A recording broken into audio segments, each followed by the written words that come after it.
बाद भोपाल में एसआईआर का काम जारी है। बीते 6 दिनों से ये प्रक्रिया जारी है और आज 7वें दिन भी एसआईआर चल रहा है।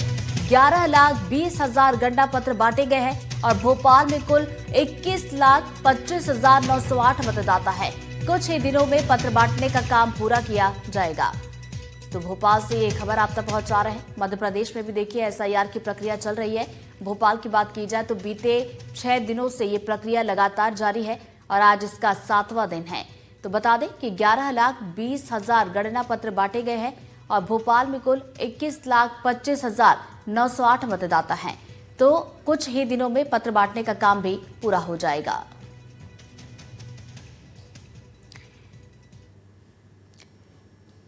इधर रायपुर में मतदाता सूची को लेकर एसआईआर की प्रक्रिया जारी है। करीब 43 लाख मतदाताओं तक बीएलओ पहुंचे हैं। 6 दिनों में 43 लाख वोटर्स को गणना पत्र बांटे गए हैं और वोटर्स की संख्या के 21% लोगों को ये पत्र मिला है। तो 4 नवंबर से प्रदेश में एसआईआर की प्रक्रिया शुरू हुई थी और बीएलओ घर घर पहुंच रहे हैं और गणना पत्र बांट रहे हैं। तो छत्तीसगढ़ में वोटर्स की संख्या 2,12,30,737 है। तो मध्य प्रदेश और छत्तीसगढ़ में भी एसआईआर की प्रक्रिया चल रही है। बीएलओ जो है घर घर पहुंच रहे हैं, गणना पत्र उनकी तरफ से बांटे जा रहे हैं। तो बता दें कि लाखों की संख्या में दोनों ही प्रदेश में मतदाता है और इस प्रक्रिया को पूरा करने की तरफ जो है अधिकारी बढ़ रहे हैं। तो देखिए आज 7वां दिन है जब एसआईआर की प्रक्रिया चल रही है। छत्तीसगढ़ की बात करें तो यहाँ पर भी एसआईआर की प्रक्रिया शुरू हो चुकी है। मध्य प्रदेश में भी ये प्रक्रिया चल रही है और दोनों ही राज्यों में एसआईआर का काम जारी है। कुछ दिनों में ये पूरा होगा।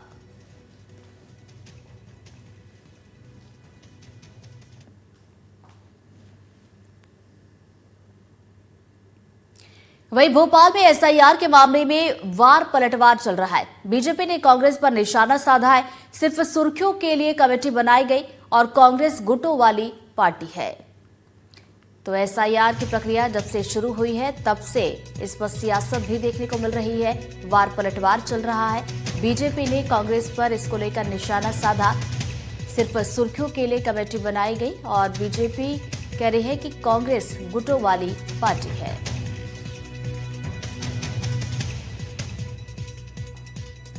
तो एसआईआर का ये पूरा मामला जिसको लेकर कांग्रेस और बीजेपी आमने सामने है। कांग्रेस की कमेटी बनाने पर बीजेपी ने तंज कसा है। बीजेपी नेता ने कहा कि कांग्रेस गुटों वाली पार्टी है।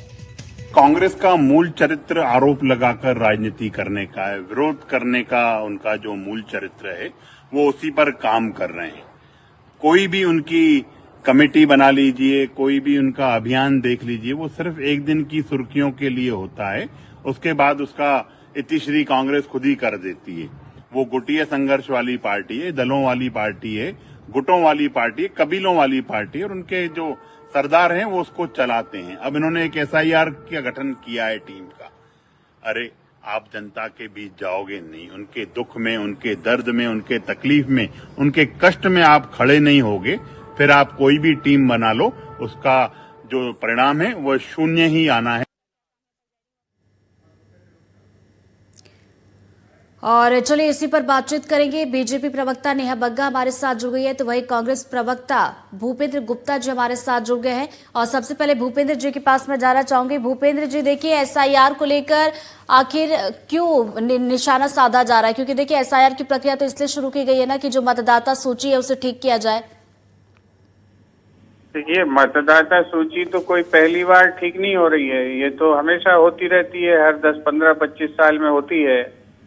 लेकिन आज तक इतना विवाद कभी क्यों इसलिए नहीं हुआ क्योंकि वो जो है सब राजनीतिक पार्टियों की सहमति से और राजनीतिक पार्टियों को जो है आपस में बिठा के और उनके साथ तालमेल करके जो है एसआईआर होता था। ये पहली बार हुआ है कि जो है एक नादिरशाही तरीके से एसआईआर करने की कोशिश की जा रही है। आप समझिए 65 लाख मतदाताओं को काटा गया है बिहार में, 243 कॉन्स्टिट्यूएंसी हैं। इसका मतलब है लगभग 25,000 मतदाता हर कॉन्स्टिट्यूएंसी से काट दिए गए हैं। 25,000 मतदाता काटने का मतलब क्या है? इतने में तो जो है हर कॉन्स्टिट्यूएंसी का जो है रिजल्ट कंप्लीट हो जाता है। कोई विधायक जो है इससे ज्यादा वोटों से हार जीत थोड़ी कर पाता है। तो अगर 25,000 वोट उसके हटा दिए जाएं, एक लोकसभा कॉन्स्टिट्यूएंसी पर 2 लाख वोट काट दिए गए हैं। इसकी जो है जस्टिफिकेशन सामने आना चाहिए।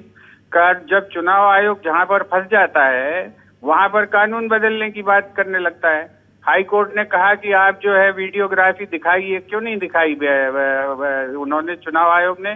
जब चुनाव आयोग के जो है कारगुजारियों उजागर होने लगी तो आपने जो है संसद में कानून पारित करा लिया कि चुनाव आयोग को जो है जीवन पर्यंत कभी उन पर मुकदमा नहीं चलेगा।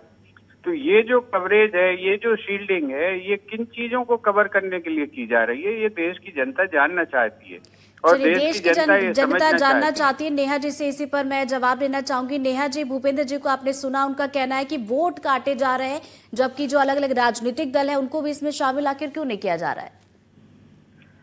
देखिए, कांग्रेस पार्टी और श्रीमान राहुल गांधी जी की प्रदेशों को लेके समझ क्या है या देश को लेके समझ क्या है, तो हमारे समझ में आ रहा है कि बिहार का चुनाव पहले तो विदेश जाकर वहां पर 2 महीने समय काट कर आ गए और जिस SIR को लेकर यात्रा की थी उसका नाम लेवा इनके सहयोगी दलों में कोई नहीं बचा।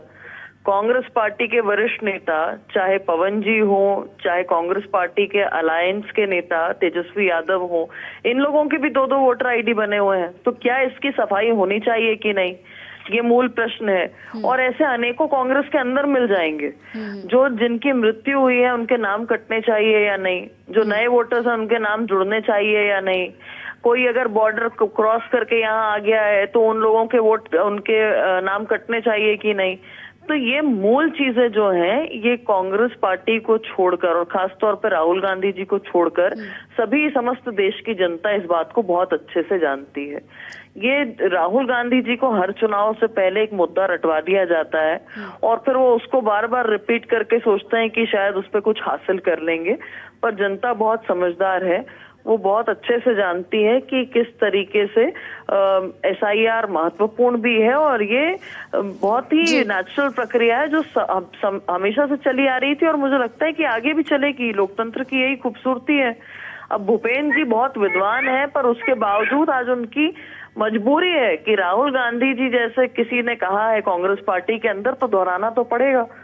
मगर भूपेंद्र जी भी अंदर से जानते हैं कि कोई अगर ट्रांसफर हो चुका है तो उसका नाम कटना चाहिए, किसी के 2 वोट हैं तो नाम कटना चाहिए, किसी की मृत्यु हो गई तो नाम कटना चाहिए और नए लोगों का जुड़ना चाहिए। तो बिल्कुल बीजेपी का कहना है कि भाई मतदाता जो SIR की प्रक्रिया चल रही है, जो मतदाता सूची है, जिनकी मृत्यु हो चुकी है, जो नए नाम जुड़ने हैं, ये प्रक्रिया है, लेकिन पता नहीं क्यों कांग्रेस को इसको लेकर क्यों परेशानी। बहुत बहुत शुक्रिया आप दोनों मेहमानों का हमारे साथ जुड़ने के लिए। और इसी पर चलिए रुक करेंगे, हमारे 2 सहयोगी इस वक्त हमारे साथ जुड़ गए। रायपुर से नीलेश हमारे साथ जुड़ गए, तो वही भोपाल से निहारिका हमारे साथ जुड़ गई है। और सबसे पहले नीलेश का रुख करते हैं। नीलेश, देखिए छत्तीसगढ़ में भी SIR की प्रक्रिया चल रही है। अभी तक देखा जाए, जब से इसकी शुरुआत हुई अभी तक कितने क्या गणना पत्र बांटे जा चुके हैं? देखिए, जो छत्तीसगढ़ में 6 दिनों का आंकड़ा है, आज का तो शाम तक आएगा या फिर हो सकता है कल सुबह जारी किया जाए, लेकिन कल तक की स्थिति में जो 6 दिन होते हैं तब तक की स्थिति में लगभग 43 लाख मतदाताओं तक BLO जो है वो पहुंचे हैं और लगभग 21% जो कुल मतदाता हैं उनके 21% को प्रपत्र बांटे जा चुके हैं। छत्तीसगढ़ में करीब 2 करोड़ 12 लाख के आसपास मतदाता हैं, जिनमें से लगभग 21% का कल तक की स्थिति में प्रपत्र पहुंच चुके थे। और सबसे बड़ी बात है कि अभी तक कोई भी शिकायत छत्तीसगढ़ में विशेष तौर पर कहें तो कोई विशेष शिकायत दर्ज नहीं कराई गई है, यानी कि जो काम जिस तरह से चलना चाहिए वो उसे ही चल रहा है और इसको लेकर अभी तक कोई आपत्ति दर्ज नहीं हुई है। इससे ये अंदाजा लगाया जा सकता है कि जो नीति बनाकर निर्वाचन आयोग काम कर रहा है उस पर अभी सफलता मिलती नजर आ रही है। तो बिल्कुल छत्तीसगढ़ में जिस तरीके से काम चल रहा है, सफलता यहाँ पर दिखाई दे रही है। चलिए भोपाल का रुख कर लेते, निहारिका से मध्य प्रदेश का भी जान लेते। मध्य प्रदेश में देखा जाए तो SIR की प्रक्रिया यहाँ पर भी चल रही है। निहारिका, यहाँ पर क्या कुछ अपडेट है? बिल्कुल, देखिए मध्य प्रदेश में भी SIR की प्रक्रिया शुरू हो चुकी थी। पिछले 6 दिनों से ये प्रक्रिया चल रही है और ऐसे में 6 दिनों में कई ऐसे इलाके हैं जहां पर BLO वहां पहुंचे हैं जो एकदम ग्रामीण इलाके हैं, क्योंकि ग्रामीण इलाकों से पहले शुरुआत की गई है ताकि वहां का काम कंप्लीट करते हुए अर्बन क्षेत्र में आए और यहाँ पर भी BLO सारे पत्रों को बांट दें ताकि जो 1 महीने का टारगेट है उसे पूरा कर लिया जाए। अगर राजधानी भोपाल की ही बात करें तो राजधानी भोपाल में 21,25,908 मतदाता है और उनमें से जो मध्य प्रदेश की राजधानी भोपाल में ही 2029 बीएलओ है जिन्होंने 11,20,000 पत्र बांट दिए हैं। ऐसे में ये देखने को मिल रहा है कि ऑलमोस्ट आधे लोगों तक राजधानी भोपाल में ही पहुंचे जा चुके हैं बीएलओ, और मुश्किल से 2 से 3 दिन उनका ये कहना है कि और लगेंगे और उसमें ये पत्र बांटने का काम पूरा हो जाएगा। वहीं अगर मध्य प्रदेश की बात करें तो मध्य प्रदेश में भी 25% ऐसे लोग हैं, ऐसे घर हैं जहां पर बीएलओ पहुंच चुके हैं। अभी भी 75% घर बचे हुए हैं, जिसके चलते उनका कहना है कि आने वाले 15 दिनों में ये काम पूरा किया जा सकेगा, ताकि फिर जो आगे की प्रक्रिया है उसे भी पूरा किया जा सके। जी बिल्कुल, तो निहारिका आप बने रही हमारे साथ, दोबारा आपके पास लौटेंगे। हमारे से नीलेश हमारे साथ जुड़े हुए थे, जानकारी दे रहे थे। बहुत बहुत शुक्रिया नीलेश आपका तमाम जानकारी के लिए।